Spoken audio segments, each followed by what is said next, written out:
أعوذ بالله من الشيطان الرجيم. بسم الله الرحمن الرحيم.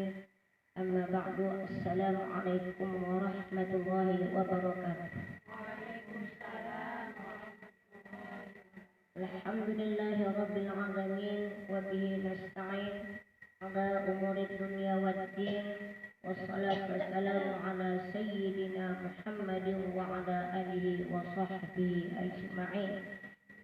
Kita puji Allah Subhanahu wa Ta'ala yang telah banyak memberikan nikmat kepada kita, yang tiada bisa kita hitung bayangkan jumlah nikmatnya yang diberikan kepada kita, terutama nikmat Islam, nikmat iman, nikmat panjang umur, nikmat kesehatan, kesempatan dan kemauan, sehingga pada sore hari yang berbahagia ini kita dapat bersama-sama berkumpul di rumah Ibu Sahibul Baik yang kita cintai ini dalam rangka melaksanakan ibadah rutin kita sebagaimana biasanya kita laksanakan. Pertama, kita adalah silaturahmi. Yang kedua adalah membaca ayat-ayat suci Al-Quran. Kemudian yang ketiga, belajar mendengarkan tausiah agama. Kemudian selawat beriring salam kita sampaikan kepada Nabi kita Habibullah Muhammad Rasulullah Sallallahu Alaihi Wasallam. Allahumma salli wa sallim alaihi. Dengan datangnya beliau membawa ajaran yang benar kepada kita sehingga sampai pada sore hari yang berbahagia ini. Sebagian daripada ajaran-ajaran beliau dari Allah Subhanahu wa Ta'ala insyaallah dapat kita laksanakan. Dan kita berharap kepada beliau kiranya beliau bermurah hati dan berkenan membantu kita dan menolong kita, di mana nantinya pada suatu ketika itu tidak ada satu bantuan yang dapat membantu kita, tidak ada satu pertolongan yang dapat menolong kita. Yang kita harapkan adalah syafaat dari Rasulullah Sallallahu Alaihi Wasallam. Allahumma salli wa sallim alaihi, amin ya rabbal alamin. Yang kami hormati Ibu Sahibul Baik di rumah yang berbahagia dan yang bertuah ini, dan yang kami hormati ibu-ibu saudara-saudariku sekalian seluruh jemaah majelis taklim yang dimuliakan Allah Subhanahu wa Ta'ala. Ibu-ibu saudara-saudariku sekalian yang kami hormati dan kami muliakan, Rasulullah pernah ditanya oleh sahabat, "Ya Rasulullah, bagaimanalah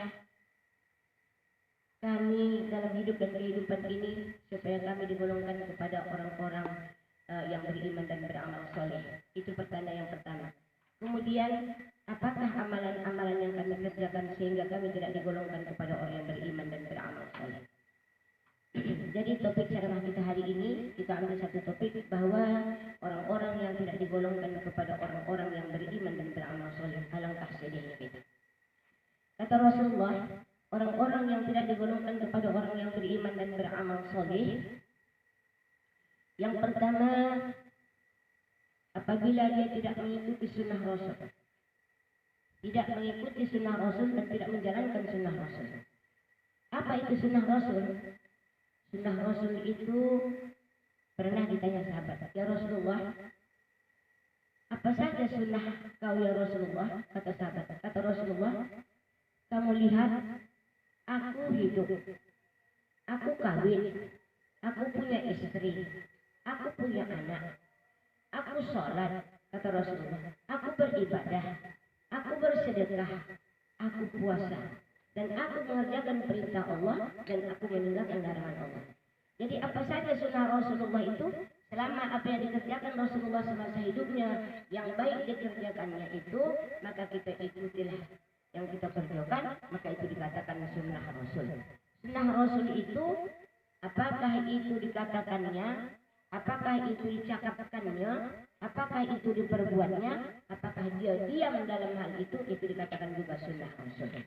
Nah, ibu-ibu saudara-saudara sekalian yang kami hormati dan kami muliakan. Kemudian apalagi sunnah kau ya Rasulullah? Kata sahabat, "Aku belajar, aku menuntut ilmu." Apa yang pernah kau belajarkan? Kata sahabat, "Aku bertanya karena aku tidak punya ilmu."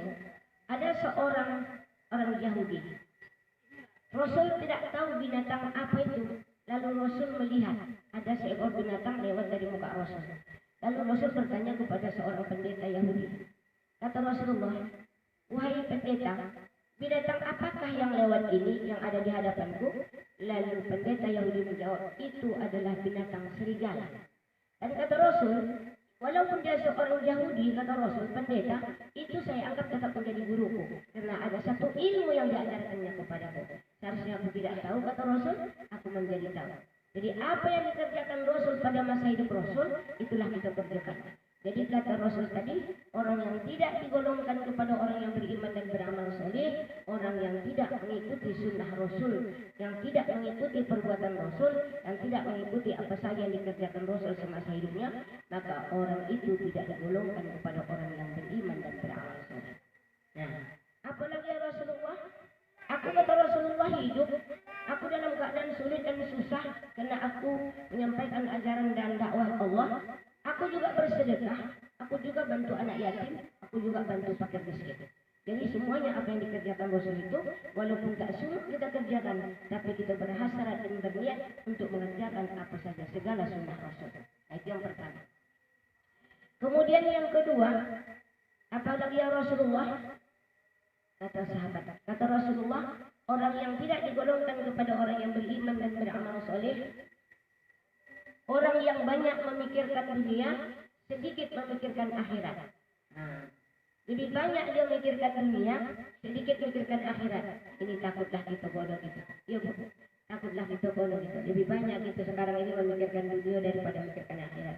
Karena tak sempat kita beribadah, karena banyak dia periode kita sehari-hari, mulai habis sholat subuh, kita berpikir kita kerjaan banyak, sampai kepada tenggelam matahari.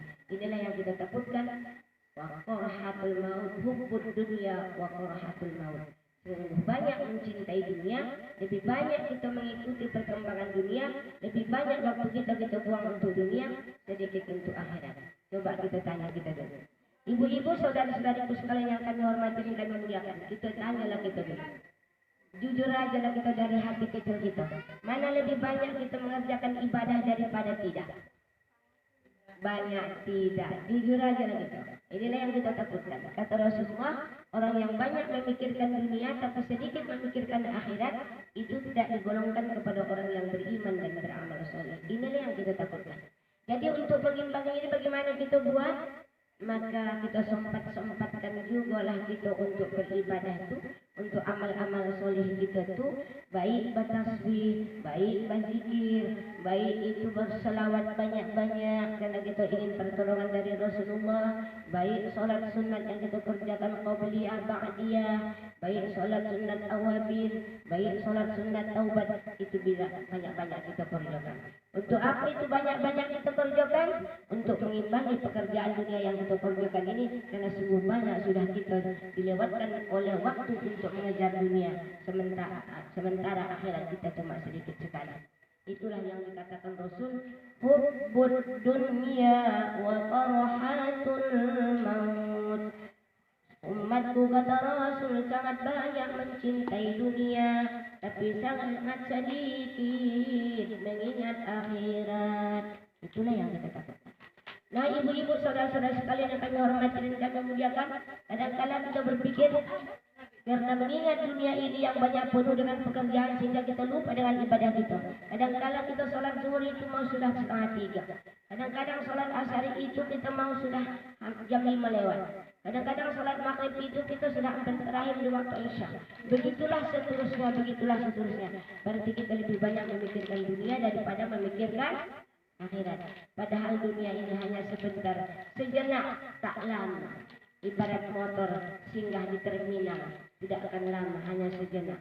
Sementara umur kita, kata Nabi, berkisar umur umat Nabi Muhammad selambat-lambatnya 50 sampai 70 tahun. Ibu-ibu, saudara-saudariku sekalian yang kami hormati dan kami muliakan, kebanyakan saat ini umur hamba Allah tidak banyak, 50 berkisar 60. Kita tengok berapa hari yang lewat, kepala pendidikan kita dan jumpa lagi Pak Azhar Malpaul 55 tahun. Coba kita tengok 55 tahun. Nah, kalau kita tengok kita, beruntunglah kita kalau sudah lewat kita dari 50 tahun ini, maka banyaklah kita bersyukur kepada Allah, tambah lagi ibadah kita, karena sedikit lagi yang mungkin umur kita. Apa bedanya kita, ibu? Seperti mimpi. Orang yang meninggal itu juga seperti mimpi. Kadang-kala ibu, kalau kami sama Kak Nur Ain ini sudah penuh, menggunting kain kopan, memandikan orang mati, lalu mengkopani orang mati. Rasanya manggalotar tanganku hidup lupa. Kadang orang yang ditando pun tak ditando. Kenapa? Karena bingungnya awak menengok. Baru lagi semalam awak jumpa. Hari ini sudah dimandikan. Hari ini sudah dikopani. Rasanya lunglai badan lemah. Kayak mimpi rasa awak. Begitulah dekatnya ajal itu kepada kita. Makanya ibu-ibu saudara-saudara sekalian, Allah jelaskan banyak peringatan Allah kepada kita bahwa orang-orang yang selalu melupakan dunia, orang-orang yang selalu dikilas oleh dunia, orang-orang yang selalu dibawa oleh kehebatan dunia, maka sangatlah orang yang merugi. Nah itulah, makanya hendaknya janganlah sampai kita menjadi orang yang merugi. Apa yang kita laksanakan, apa yang kita buat, kerjakanlah semampu kita.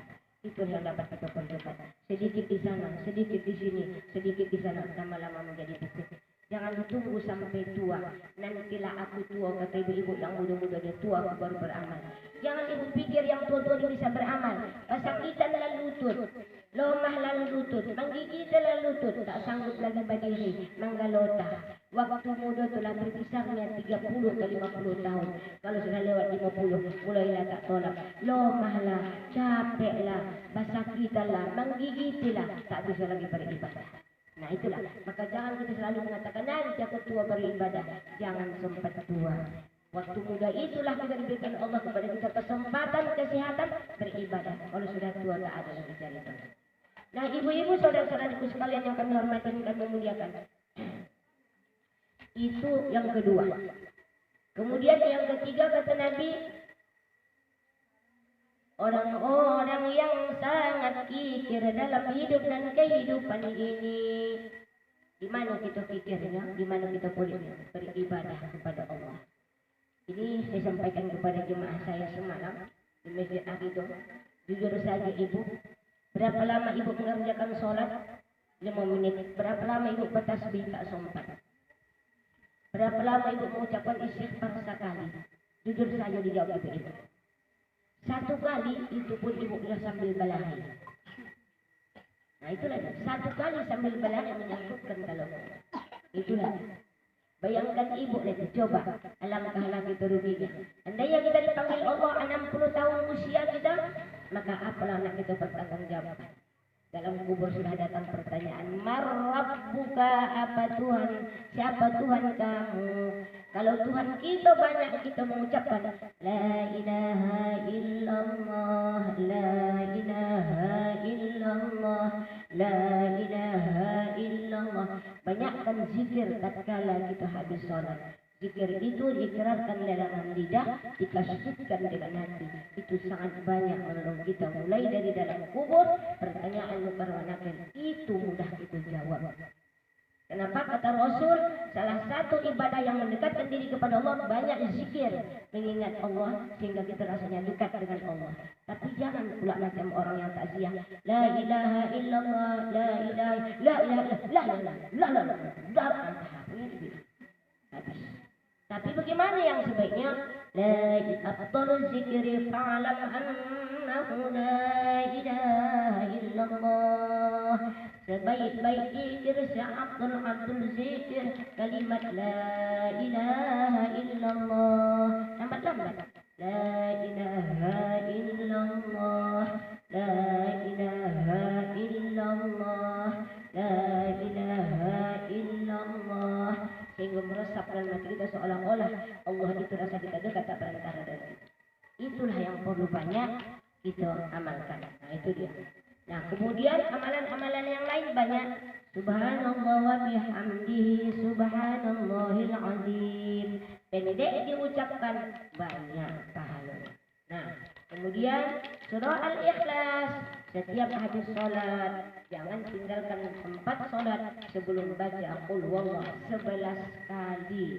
Kata Rasul, insya Allah dijamin kita masuk surga selama dosa kita tidak ada dosa syirik kepada Allah. Itu dia ibu-ibu saudara-saudara. Makanya kita jangan pelit dalam hidup ini, banyak beribadah. Al-bakhilu la yadkhulul jannah. Orang yang pelit beribadah itu tidak masuk surga. Pelit beribadah, pelit.